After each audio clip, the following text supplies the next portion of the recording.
Hi students. तो आज हम देखेंगे एनसीईआरटी का चैप्टर 16 जो कि हमारा लास्ट चैप्टर है प्रोबेबिलिटी। ये चैप्टर और स्टैटिस्टिक्स जो हमने पहले पढ़ा था, ये दोनों चैप्टर अगर आपको इन फ्यूचर जॉब करना है किसी कंपनीज़ में या फिर आपको अपना बिजनेस करना है तो ये दोनों ही चैप्टर बहुत इंपॉर्टेंट है। या इनफैक्ट अगर आपको अपना यूट्यूब चैनल भी अगर ओपन करना है तो भी प्रोबेबिलिटी एंड स्टैटिस्टिक्स बहुत ही इंपॉर्टेंट चैप्टर, क्योंकि इसमें आप एक्चुअली डेटा को एनालिसिस करना सीखते हो। जैसे आपने ऊपर भी देखा था कि हमारे पास बहुत सारे डेटा है तो उनसे कैसे एनालिसिस करते हैं, तो ये यहाँ पे आपका बहुत ही बेसिक से ये चीज़ सिखाया जाता है। तो आगे अगर आपको और इन फ्यूचर आपको डेटा एनालिस्ट या एनालिस्ट साइंटिस्ट वगैरह बनना है तो इसके लिए भी ये चीज़ आपका बेसिक्स है। तो ये बहुत ही इंपॉर्टेंट चैप्टर है और अगर एग्ज़ाम के व्यू से भी अगर देखा जाए तो भी ये अच्छे मतलब 15 to 20 मार्क्स के वेटेज का चैप्टर है प्रोबेबिलिटी एंड स्टैटिस्टिक्स।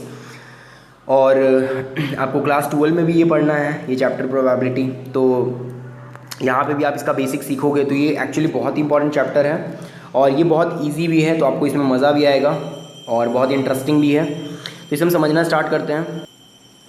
एक मैथमेटिशियन है जिनका नाम है जॉन आर्बथनॉट।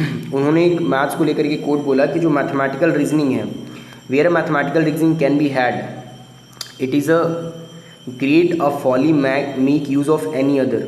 मतलब ये फॉली का मतलब होता है ये बहुत ही मूर्खता होगा मैथमेटिकल रीजनिंग के रहते हुए किसी दूसरे चीज़ का यूज़ करना, और ये कुछ इसी तरह का होगा एज अ ग्रॉप, मतलब कि टटोलना। ग्रॉप का मतलब होता है अपने अगल बगल अंधेरे में लाइट करने के लिए किसी चीज़ को टटोलना। अगर आपके हाथ में कैंडल हो, मीन्स ये कुछ ऐसा ही है कि आपके हाथ में कैंडल है पर आप डार्क को हटाने के लिए कुछ और चीज़ ढूंढ रहे हो, तो ये कुछ उसी तरह है। क्योंकि आपके पास अगर कैंडल है तो आप उसे जला करके लाइट कर सकते हो पर आप कोई दूसरा चीज़ ढूंढ रहे हो, तो that is the problem. Means ये बताना चाह रहे यही प्रॉब्लम है कि अगर हमारे मैथमेटिकल रीजनिंग और हम कुछ दूसरी चीज़ों को ढूंढें, मैथमेटिकल रीजनिंग इतना इंपॉर्टेंट है किसी चीज़ को सॉल्व करने के लिए, तो इसका बहुत ही ज़्यादा एप्लीकेशंस है। तो अभी हम इसे सीखते हैं। इंट्रोडक्शन पढ़ते हैं। देखो ये एक मैथमेटिशियन है कॉल्मोग्रोव, इन्होंने बहुत कंट्रीब्यूशन दिया था प्रोबेबिलिटी के फील्ड में, इसे हम पढ़ेंगे यहाँ पे इस चैप्टर इंट्रोडक्शन में भी इनके बारे में देखेंगे। In earlier classes, we studied about the concept of the probability as a measure of uncertainty of the various phenomena। ये हम जानते हैं कि uncertainty कितना संभावना है किसी चीज़ का आने का या नहीं आने का, या कितना अनिश्चितता है। तो देखो, we have obtained the probability of getting an even number in throwing a die is 3/6। तो ये तो हम जानते हैं कि अगर हमें इवन नंबर का निकालना है प्रोबेबिलिटी तो हम क्या करते थे, नंबर ऑफ फेवरेबल आउटकम्स। तो कितना फेवरेबल आउटकम्स, इवन कितने आ सकते हैं, या तो आएंगे 2 या फिर आएगा 4 या 6, और टोटल नंबर ऑफ आउटकम्स कितना है 1 2 3 4 5 6। तो देखो अगर ये इस तरह से लिखने का मतलब इसका कार्डिनैलिटी का मतलब होता है नंबर। तो इसके ये नंबर कितना है तो 3 है, नीचे नंबर कितना है तो 6 है, तो यानी 1/2। तो इवन नंबर आने का डाइस में प्रोबेबिलिटी क्या है 1/2, जो हम निकालते थे अपने प्रीवियस क्लासेस में हमने सीखा था ये सब चीज़। अब in general to obtain the probability of an event we find the ratio of the number of outcomes favorable to the event to the number of equally likely outcomes। This theory of probability is known as the classical theory of probability। देखो ये जो चीज़ हम लोग पढ़ते थे अभी तक कि number of favourable outcomes divided by number of total outcomes, तो इसे बोला जाता है क्लासिकल थ्योरी ऑफ प्रोबेबिलिटी। लेकिन अब यहाँ पे हम एक दूसरी तरह की प्रोबेबिलिटी पढ़ेंगे, और हमने क्लास 9 में एक और अलग तरह की प्रोबेबिलिटी देखा था। In class 9 we learned to find the probability on a basis of observation and collected data। This is called the statistical approach of probability। तो पहले हमने क्या देखा, क्लासिकल थ्योरी ऑफ प्रोबेबिलिटी, जिसमें कि हम number of favourable outcomes divided by total number of outcomes निकालते हैं। दूसरा हमने क्लास 9 में देखा था स्टैटिस्टिकल अप्रोच, यानी कि अगर मान लो कि फॉर एन एग्जाम्पल ऐसे अगर हम देखें क्लासिकल थ्योरी के अकॉर्डिंग तो हेड आने का प्रोबेबिलिटी 1, एक ही चांस है। अगर मैं एक बार कॉइन को टॉस करता हूँ तो टोटल आउटकम्स 2 है, तो हाफ इसका भी हो जाएगा हाफ। लेकिन वही अगर मैं स्टैटिस्टिकल अप्रोच देखता हूँ तो इसमें क्या होगा कि मुझे 1000 टाइम्स मान लो मैंने कॉइन को टॉस किया और मैंने देखा कि 567 टाइम्स आ रहा है मेरा हेड, और रिमेनिंग टाइम्स यानी कि 433 टाइम्स आ रहा है टेल। तो इसका मतलब कि आप मुझे अगर पूछा जाएगा हेड आने का पॉसिबिलिटी क्या है तो मैं क्या लिखूंगा 567 टाइम्स, क्योंकि मैंने जब कॉइन को टॉस किया तो 567 टाइम्स हेड आया और 1000 times total number of times मैंने टॉस किया था, यानी 0.567 प्रोबेबिलिटी हेड का और टेल का प्रोबेबिलिटी 0.433। तो इसी को हम बोलते हैं स्टैटिस्टिकल अप्रोच, क्योंकि हम हमने डेटा कलेक्ट किया और उस डेटा के बेसिस पे हमने ऑब्जर्व किया प्रोबेबिलिटी, तो इसे बोलते हैं स्टैटिस्टिकल अप्रोच। अब नाउ यहाँ पे हम एक अलग तरह का अप्रोच सीखेंगे प्रोबेबिलिटी को लेकर के। ये तीसरा टाइप का प्रोबेबिलिटी है। ये क्या है? Both the theories have some serious difficulties.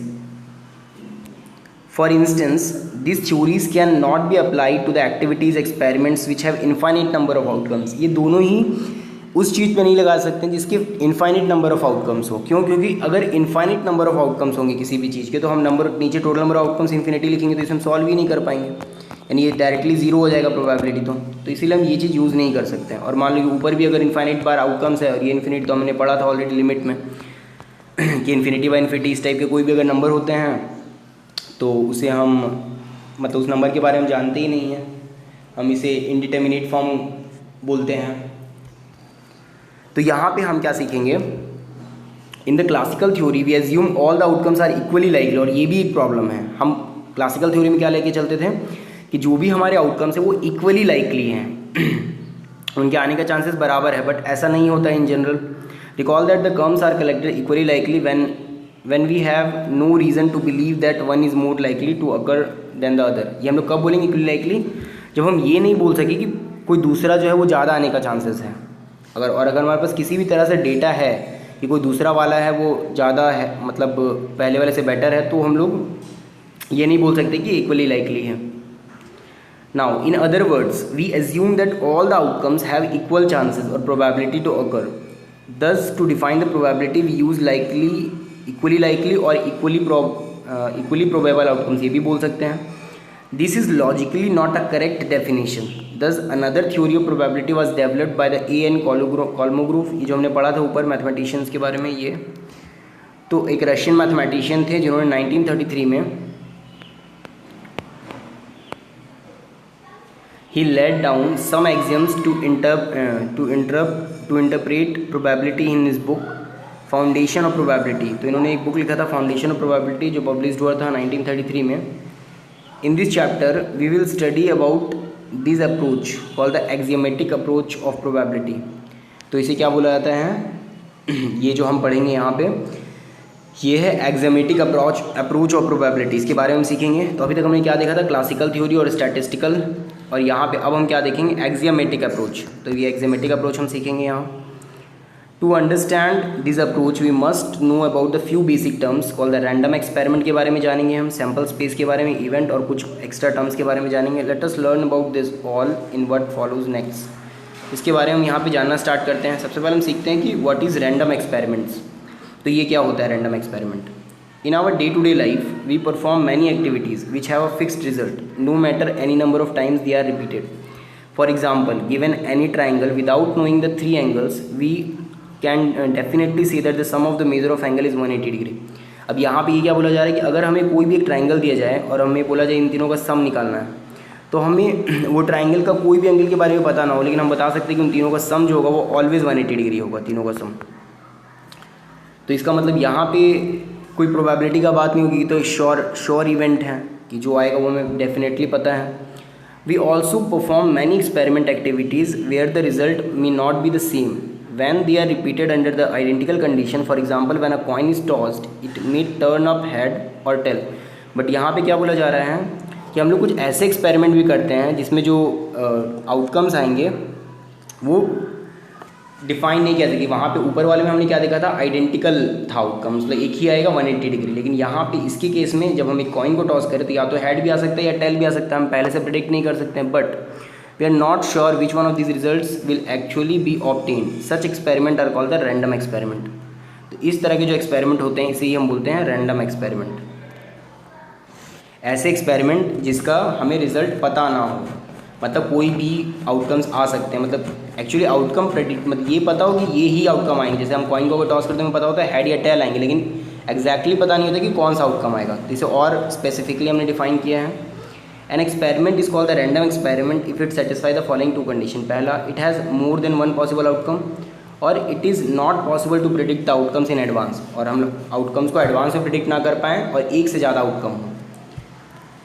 भले ये पता हो किस तरह के आउटकम्स आएंगे, जो हम एग्जाम्पल अभी देखते हैं आपको बहुत अच्छे से ये चीज़ क्लियर हो जाएगा। और check whether the experiment of tossing die is random और नॉट। तो ये हमें पता करना है कि ये रैंडम है या नहीं, तो कैसे पता करेंगे? इसका हमें पता करना है, किसका, check whether the experiment of tossing a die is random और नॉट। तो कैसे पता करेंगे, पहले हमें देखना है कि it has one possible outcome और नॉट। तो हाँ, ऑब्वियस सा बात है कि अगर हम एक डाई को टॉस करते हैं, तो हमारा ऑब्वियस बात है 1 2 3 4 5 6 6 पॉसिबल आउटकम्स है। तो इसका मतलब कि हमारा पॉसिबल आउटकम्स एक से तो ज़्यादा है, तो ये कंडीशन पहला सही। फिर सेकंड है, it has not possible to predict the outcomes in advance. और ऑब्वियस सा बात है कि इसमें से कौन सा आएगा ये हम एडवांस में प्रेडिक्ट भी नहीं कर सकते हैं, तो इसका मतलब ये भी सही है, सेकंड भी। तो इसका मतलब हम बोल सकते हैं कि tossing a die is also a random experiment. अब देखो ये नेक्स्ट क्या लिखा हुआ है, in this chapter we shall refer the random experiment by experiment only unless the standard otherwise. इसका मतलब क्या है कि जब भी हम लोग वर्ड एक्सपेरिमेंट यूज़ करेंगे चैप्टर में, तो हमारा मतलब रैंडम एक्सपेरिमेंट ही होगा। और अगर हमें कोई दूसरा यूज़ करना होगा अगर रैंडम एक्सपेरिमेंट के अलावा, तो वहाँ पे स्टेट कर दिया जाएगा, अनलेस स्टेटेड अदरवाइज, तो वो बता दिया जाएगा पहले से, वहाँ पे लिख दिया जाएगा कि it is not the random experiment. Outcomes and sample space. अब ये क्या होता है, a possible result of a random experiment is called the outcome. जैसे consider the experiment of rolling a die, the outcome of this experiment are 1 2 3 4 5 and 6। If we are interested in the number of the dots on the upper face of the die, the set of the outcomes क्या क्या आएगा, 1 2 3 4 5 6 is called the sample space of the experiment. Obvious सा बात है कि जब हम एक डाई को रोल करते हैं तो हमारे पास आउटकम्स क्या क्या आएंगे, रिजल्ट्स क्या क्या आएंगे, 1 2 3 4 5 6। तो यही जो रिजल्ट आते हैं किसी रैंडम एक्सपेरिमेंट, कोई भी रैंडम एक्सपेरिमेंट करने पे, तो उसी को बोलते हैं आउटकम, और उसी का कलेक्शन को बोलते हैं सैम्पल स्पेस, जो उसका सेट बनाते हैं। Thus the set of all the possible outcomes of a random experiment is called the sample space associated with the experiment। अब इसका मतलब क्या हुआ, the set of all the possible outcomes of a random experiment is called the, यही जो total possible outcomes है उसी को हम लोग उसी के सेट को बोलते हैं sample space. Sample space is denoted by the symbol S। Each element of the sample space is called the sample point. मतलब कि ये जो 1 2 3 4 5 6 होगा, ये सारा सैम्पल पॉइंट है।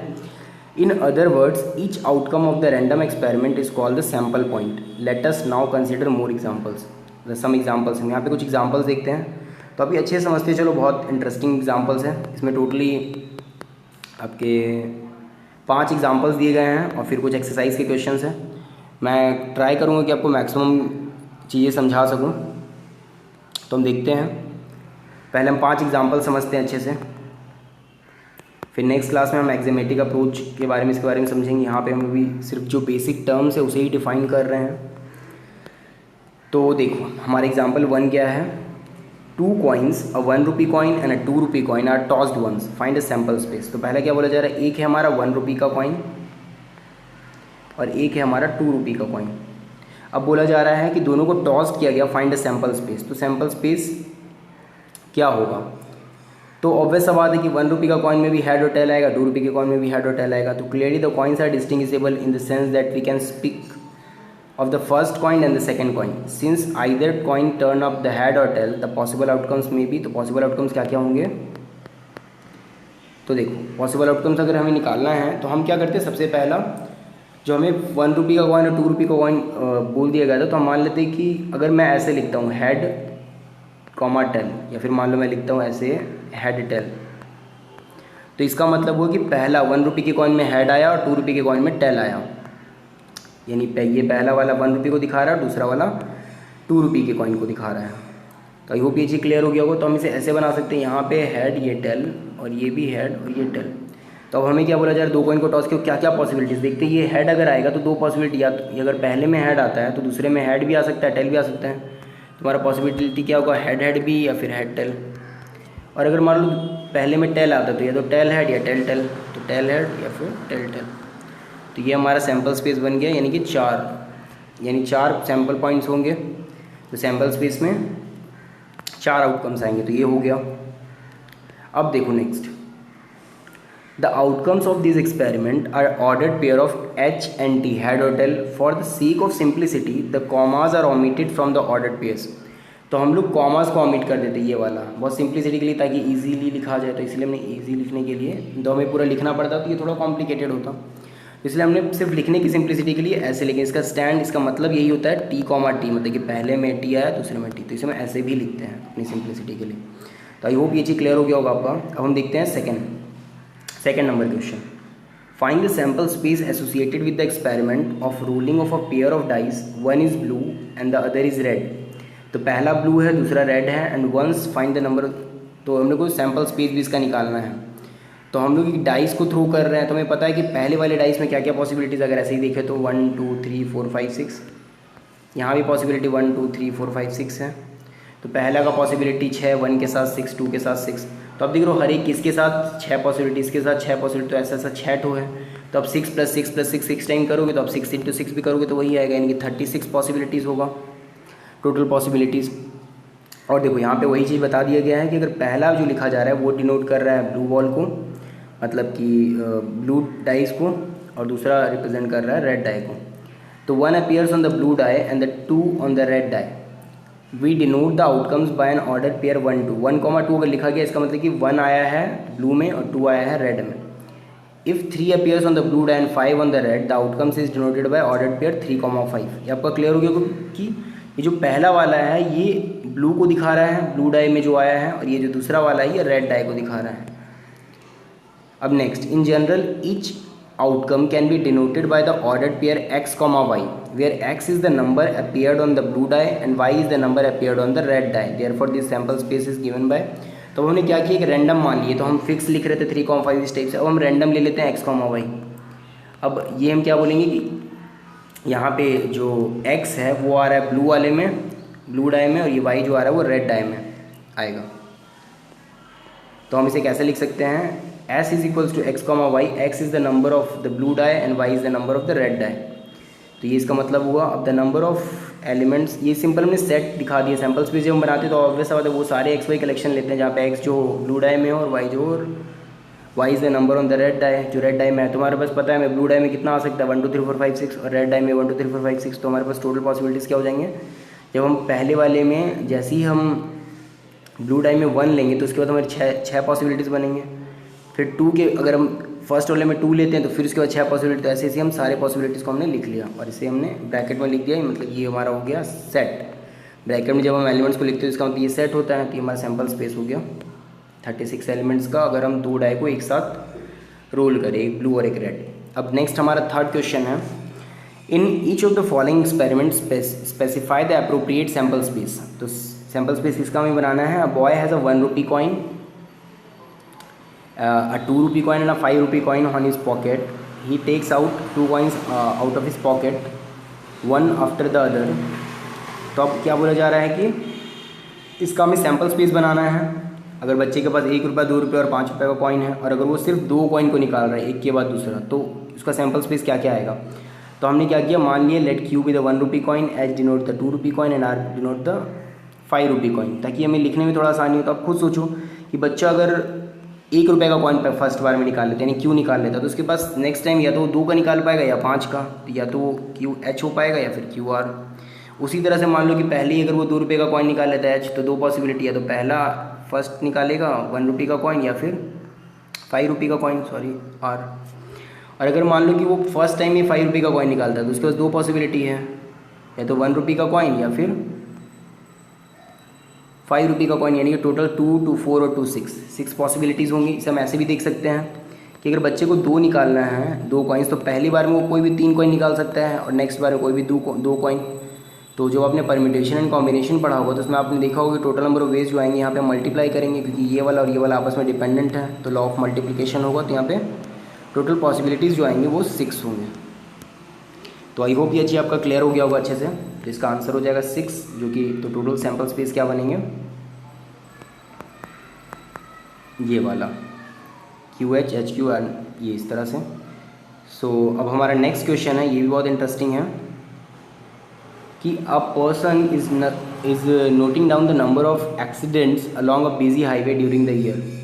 तो वो क्या कर रहा है, एक बिजी हाईवे में कितना एक्सीडेंट हो रहा है ड्यूरिंग अ ईयर उसको नोट डाउन कर रहा है। तो वो क्या हो सकता है, या तो एक भी नहीं होगा, 0 एक्सीडेंट, या 1 या 2, ऐसे ही चलता जाएगा। तो सैम्पल स्पेस क्या बनेगा, 0 1 2 ऐसे ही डॉट डॉट, क्योंकि हमें पता तो नहीं है फिक्स, अपर लिमिट हमें पता नहीं है कि 1000 ही एक्सीडेंट होंगे या फिर 500 होंगे या 600, तो इसीलिए हम ये डॉट डॉट लिख देंगे। इसका मतलब कितने एक्सीडेंट हुए एग्जैक्टली, ये इनफाइनाइट सेट एक तरह से समझ लो आप, ये बन रहा है, तो इसीलिए हम ऐसे लिख देंगे डॉट डॉट डॉट, हमें पता नहीं है एग्जैक्टली, बट ये हमारा सैम्पल स्पेस हो गया। इसका मतलब आप देख सकते हो कि सैम्पल स्पेस में ऐसे भी आउटकम्स हो सकते हैं जिसमें हमें एग्जैक्टली नंबर ऑफ आउटकम्स पता ना हो, तो ऐसा भी सैम्पल स्पेस बनता है। अब हमारा नेक्स्ट फोर्थ क्वेश्चन है, a coin is tossed, if it shows head we draw a ball from a bag consisting of 3 blue and 4 white balls, if it shows tail we throw a die. तो अब देखो ये बड़ा interesting है कि coin हम toss कर रहे हैं, इफ़ इट शोज हेड, एक कॉइन है, अगर वो हेड और टेल दो ऑप्शन है, अगर वो हेड शो करता है तो हम क्या करेंगे, एक बॉल में, एक बैग में से बॉल निकालेंगे जिसमें 3 ब्लू और 4 वाइट है, मतलब कि 3 blue balls plus 4 white balls. लेकिन वही अगर टेल आता है, अगर ये टेल आता है तो हम क्या करेंगे, एक डाई थ्रो करेंगे, यानी कि हमारा पॉसिबिलिटी क्या होगा 1 2 3 4 5 एंड 6। तो describe the sample space of this experiment. तो मान लो कि फर्स्ट में अगर हेड आता है तो हमारे क्या क्या पॉसिबिलिटीज़ होगा, इनमें से कोई भी आ सकता है, ब्लू बॉल में से कोई भी, तो HB यानी कि HB1 यानी कि head B1 first ball, HB2 HB3, वैसे ही HW1 HW2 HW3 HW4 भी आ सकता है, यानी वाइट बॉल, 4 वाइट बॉल। और अगर टेल आता है फर्स्ट में तो क्या क्या पॉसिबिलिटी है, T1 T2 T3 T4 T5 and T6, यानी कि कोई भी डाई का कोई भी नंबर आ सकता है। सो आई होप ये चीज़ आपका क्लियर हो गया होगा बहुत ही अच्छे से। यही चीज़ है, देखो ये लिखा हुआ है, आप देख भी सकते हो इसमें। नेक्स्ट हम फिफ्थ क्वेश्चन देखते हैं, consider the experiment in which the coin is toss repeatedly under head comes up, describe the sample space. ये बहुत ही इंटरेस्टिंग क्वेश्चन है। बोला क्या जा रहा है, हम एक कॉइन को टॉस करते हैं, मान लो कि हमें सैम्पल स्पेस बनाना है, मान लो मेरा फर्स्ट ही में हेड आ गया तो ये तो काम हो गया, क्योंकि बोला जा रहा है जब तक हेड ना आए, coin is toss repeatedly until head comes up, तो हेड आ गया, काम हो गया, यानी कि ऐसा हमारा क्या बनेगा, पॉसिबिलिटी ये हेड, काम हो गया। अब नेक्स्ट हमारा ये भी तो हो सकता है टेल एंड हेड, मतलब कि फर्स्ट में हो सकता है टेल है तो फिर हमने टॉस किया तो फिर हेड आ गया, काम हो गया। पर हो सकता है कि फर्स्ट बार में भी टेल आए, सेकंड बार में भी टेल आए, लेकिन थर्ड बार में हेड आ जाए, या फिर ये भी तो हो सकता है फर्स्ट बार में भी नहीं आया, सेकंड बार में भी नहीं आया, थर्ड बार में नहीं आया, फोर्थ बार में हो जाए। तो हमारा स्टॉप तभी होगा जब हेड आएगा। हम एक्सपेरिमेंट, मतलब वो एक्सपेरिमेंट कंप्लीट तभी होगा, मतलब आउटकम हमारा वही होगा जहाँ पे हेड आ जाते हैं, ऐसे हम लिखेंगे। फिर हम करेंगे टेल टेल टेल फिर हेड, तो ये चलता जाएगा ये प्रोसेस। तो आई होप आपको ये चीज़ भी अच्छे से क्लियर हो गया होगा। अब हम नेक्स्ट देखते हैं 16.1। इसमें क्वेश्चंस क्या है, हमें सैम्पल स्पेस बनाना है, describe the sample space for the indicated experiment. तो ये सब तो बहुत ईजी आप बना लोगे। अ कॉइन इज टॉस 3 टाइम्स, देखो एक कॉइन को 3 टाइम्स टॉस किया जा रहा है, तो ये मान लो कि coin C1 C2 and C3, तो इसमें पॉसिबिलिटी क्या होगा, हेड टेल, इसमें पॉसिबिलिटी हेड टेल, इसमें पॉसिबिलिटी हेड टेल। तो इसको आप बनाओगे कैसे, देखो यहाँ पे फर्स्ट में हेड, सेकंड में हेड, तो थर्ड में क्या पॉसिबिलिटी, या तो हेड या तो टेल, तो इसका आपका पॉसिबिलिटी क्या हो जाएगा, head head head and head head tell. Next फिर अगर आपका बोला जा रहा है कि मान लो कि हम मान लेते हैं कि अब ये हेड के बाद ये टेल आ गया, तो अब ये क्या पॉसिबिलिटी होगा, head tail head, head tail tail, तो head tail head, head tail tail. अब नेक्स्ट हो सकता है कि टेल हेड हेड, अब टेल यहाँ से इससे रिलेटेड जितनी पॉसिबिलिटीज़ थी हमने कंप्लीट कर लिया। अब हम टेल से देखते हैं टेल हेड हेड, तो हो जाएगा टेल हेड हेड। फिर नेक्स्ट पॉसिबिलिटी हो जाएगा टेल हेड टेल, तो टेल हेड टेल। फिर नेक्स्ट हो जाएगा tail tail head and tail tail tail. तीन, अब देखोगे 8 टोटल आउटकम्स आएंगे। तो इससे फॉर्मूला भी है एक निकालने का क्योंकि देखो एक में आउटकम्स कितने हैं 2, और आप कितनी बार ये काम कर रहे हो 3 बार, तो यानी 2 का पावर 3 कर दो, तो यानी टोटल पॉसिबल आउटकम्स हो जाएंगे 8। उसी तरह से आप सोचो कि अगर आपको डाई का अगर आउटकम्स निकालना हो, अगर 3 डाई एक साथ थ्रो हो रहे हैं तो एक डाई में कितना आउटकम्स आ रहा है 6, और टोटल कितने डाई हैं तो 3। या फिर आप ये भी सोच सकते हो 6, एक में पहले में 6, दूसरे में 6, तीसरे में 6, तीनों को मल्टीप्लाई कर दो, तो लॉ ऑफ मल्टीप्लिकेशन का यहाँ पे यूज़ होता है। तो ये आपका निकल गया।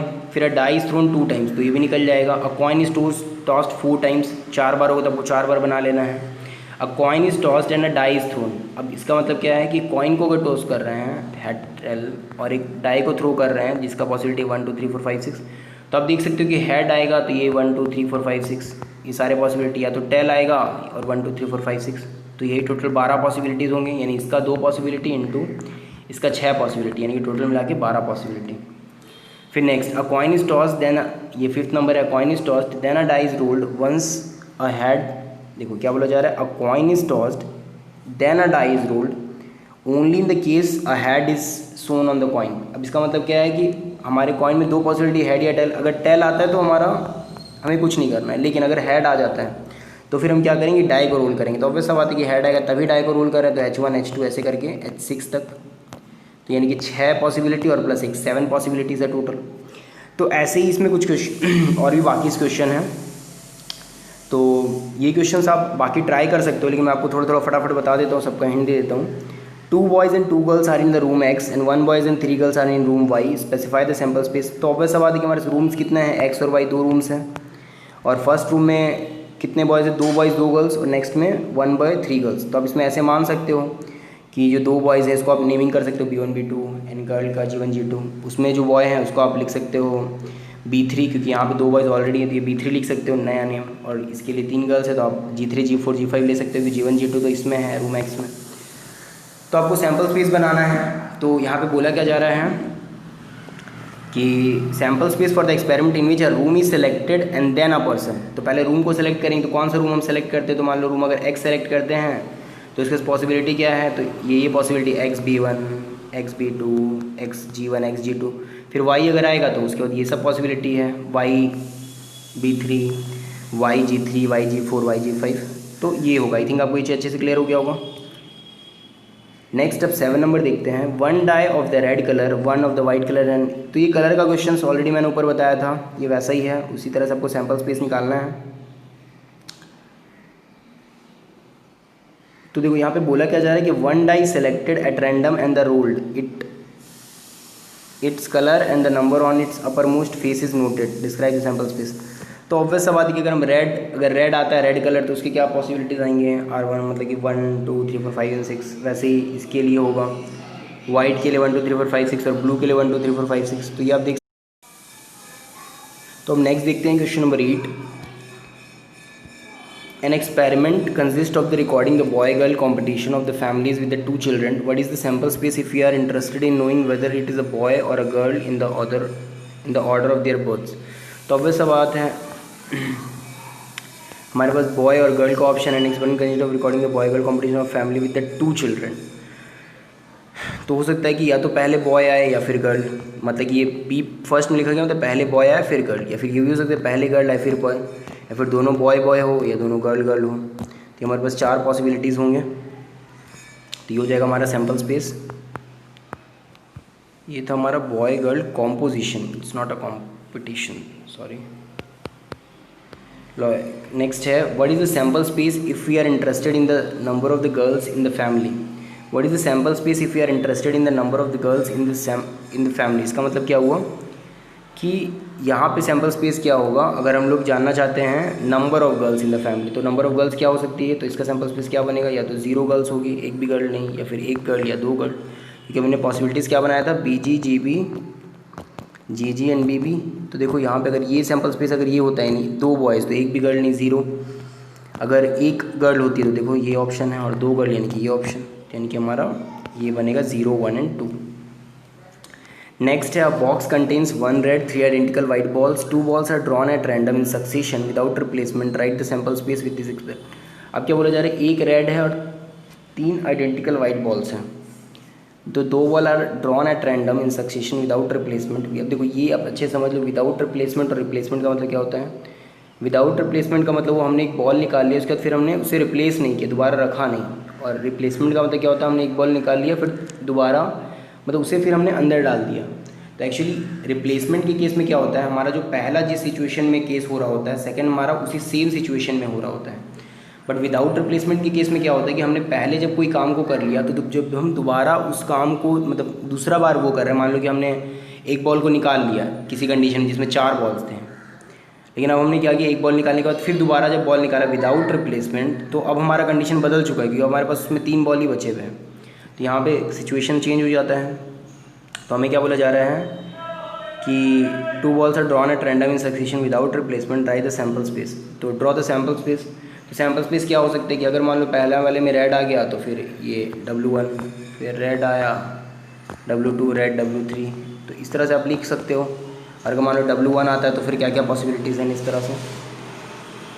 फिर नेक्स्ट एन एक्सपेरिमेंट, मैं आपको जस्ट हिंट दे रहा हूँ, वैसे आपको ट्राई ये खुद करना है, उसके बाद ये हिंट भी लेना है। An experiment consist of tossing a coin and then throwing a second time if a head occurs, if a tail occurs on the first toss then. ये हमने ऑलरेडी ऊपर देखा है ये क्वेश्चन, ये उसी तरह का क्वेश्चन है सेम।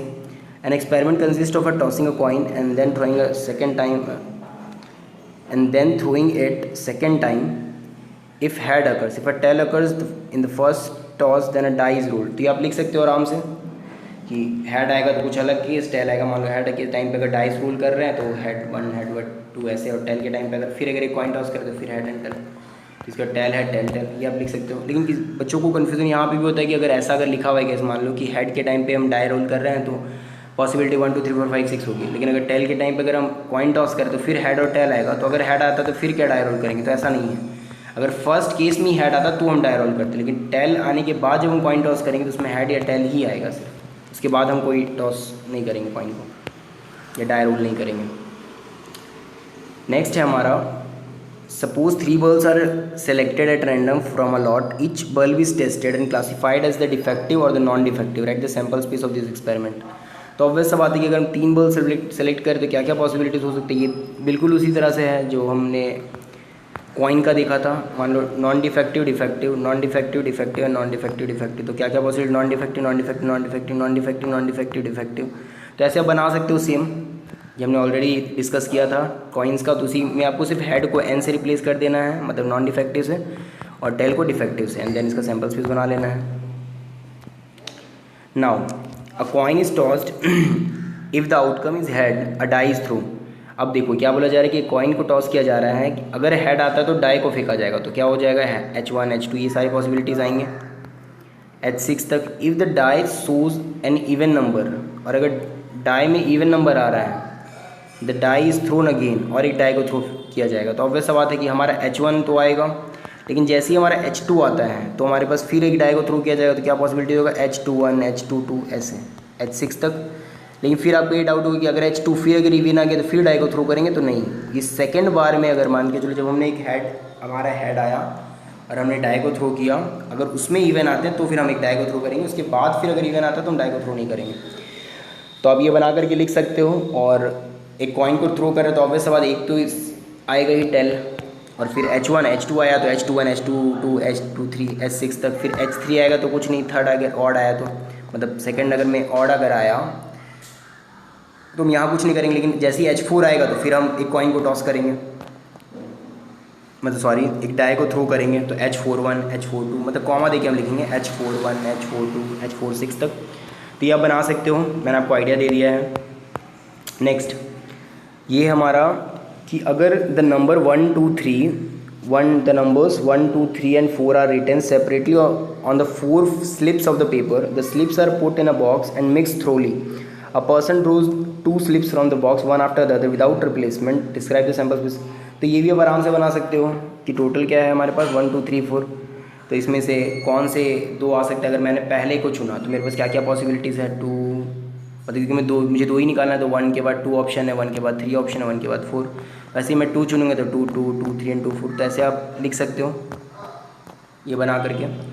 तो ये है फिर 14 नंबर में हमारा क्या है, an experiment consist of the rolling a die and then tossing a coin once in the number on the die is even if the natural, ये ऊपर वाला जैसे ही क्वेश्चन है आप बना सकते हो ये सब question. A coin is toss if the tail we draw the, तो ये भी देखो सेम उसी तरह का है। A die is thrown repeatedly until a 6 comes up. अब इसके जो क्वेश्चन हमें लास्ट देखा था एग्जाम्पल में वो सेम वैसा ही है कि डाई को कब तक थ्रो किया जा रहा है, अंटिल अ 6 कम्स अप। तो ऑब्वियस सा बात है कि हमारा पॉसिबिलिटीज़ क्या आ सकते हैं, अगर मान लो कि पहले में अगर 1 आ गया, मान लो फर्स्ट ही बार में मेरा 6 आ गया तो मेरा काम हो गया। लेकिन अगर 6 नहीं आता है तो हम क्या करेंगे, क्या बोलते हैं, डाई को थ्रो करेंगे, तो क्या पॉसिबिलिटी है कि 1 आ जाए। तो 1 अगर आएगा तो फिर नेक्स्ट बार करेंगे, 6 आ गया मान लो काम हो गया। लेकिन हो सकता है 1 आ गया 2 आ जाए, फिर सेकंड टाइम में 6 आए, तो ऐसे ही आप लिखते जाओगे 3 6 4 6 5 6। फिर उसके बाद हो सकता है फर्स्ट बार में 1 आए, फिर नेक्स्ट बार में 1 आए तो 1 1 6। तो फिर ऐसे ही आपको बनाना है 2 1 2 6 एंड ऐसे ही चलता जाएगा टोटल पॉसिबिलिटीज़। तो ये लिखने का तरीका है। तो आई होप आपको ये चीज़ बहुत अच्छे से क्लियर हो गया होगा। मैंने आपको 16 क्वेश्चंस के बारे में आइडिया दिया और 5 एग्जांपल्स, और हमने बेसिक्स कुछ पढ़ा जैसे कि रैंडम एक्सपेरिमेंट क्या होता है, सैम्पल स्पेस क्या होता है, आउटकम्स क्या होता है, इवेंट्स के बारे में हम नेक्स्ट क्लास में पढ़ेंगे। तो आप ये सब चीज़ अच्छे से देख लेना, रिवाइज़ कर लेना, ये सब क्वेश्चंस बना लेना। और नेक्स्ट क्लास में हम फिर देखेंगे इवेंट्स क्या है, कितने तरह के इवेंट्स हैं, श्योर इवेंट्स किसे बोलेंगे, सिंपल इवेंट क्या होता है, कंपाउंड इवेंट क्या होता है, अलजेब्रा ऑफ इवेंट्स क्या है, कॉम्प्लीमेंट्री इवेंट्स क्या है, इंटरसेक्शंस वगैरह के बारे में हम जानेंगे। बहुत तरह के हम क्वेश्चंस बनाएंगे, mutually exclusive and exhaustive events के बारे में भी जानेंगे। तो नेक्स्ट क्लास में हम बहुत डिटेल्ड में इसके बारे में जानेंगे, और फिर हम एक्सरसाइज 16.2 भी देखेंगे, और नेक्स्ट उसके बाद फिर हम थर्ड अपने क्लास में देखेंगे एक्सियोमेटिक अप्रोच प्रोबेबिलिटी का। जिसके लिए हम ये सब इतना कुछ पढ़ रहे हैं वो हम सीखेंगे अपने थर्ड क्लास में। तो चलो ठीक है, फिर ये सारा चीज़ हम देखेंगे। ये पूरा मैं आपको एक बार ग्लिम्पसेस दिखा दे रहा हूँ कि क्या क्या हम देखेंगे। और इसके बाद फिर हम थर्ड एक्सरसाइज बनाने के बाद फिर फोर्थ क्लास में हम देखेंगे मिसलेनियस का क्वेश्चंस। सो इतना होने के बाद फिर ये आपका बुक कंप्लीट हो जाएगा। तो चलो, wish you all the best, thank you so much.